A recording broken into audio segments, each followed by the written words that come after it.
Let's speak to Letitia van der Assem, who's a diplomatic expert. She's also a member of the Rakhine Advisory Commission headed by the late Kofi Annan. She's joining us from The Hague. Thanks very much for your time with us on the Al Jazeera News Hour.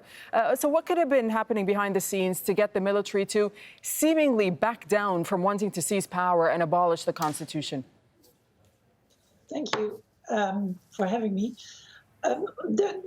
I've seen the military statement, and it provides some relief, but it's still not clear what exactly it means. It's a climb down from a takeover of government, that is welcome.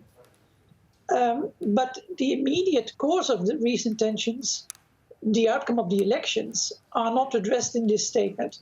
But I think that, first of all, the reaction of the people of Myanmar themselves, who were really very, very worried about what was happening, and some of the international pressure may have helped to this statement.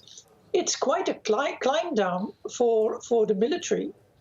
And in a sense, it admits that its statements may have given people the impression that it was prepared to go towards a coup.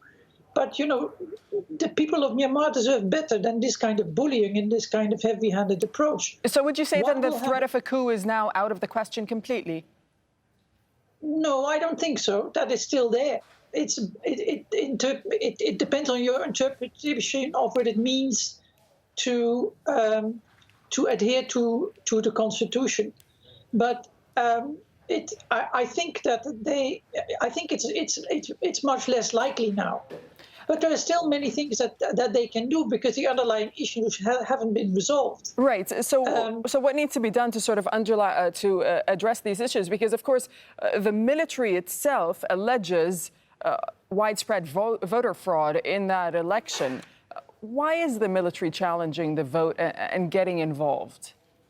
Well, it's always been odd because, first of all, the military has no role to play in the electoral process. What it did is it actually already went beyond the Constitution with its strong-arm tactics that favored its proxy civilian party. That really did badly in the process. But what's behind all of this is that the military appears to be concerned that its role will diminish under the next parliament and the next government. And parliament is about to be sworn in next week.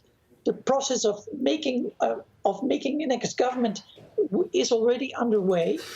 And more specifically, the commander-in-chief of the armed forces is due to retire this year. He's already way beyond retirement age.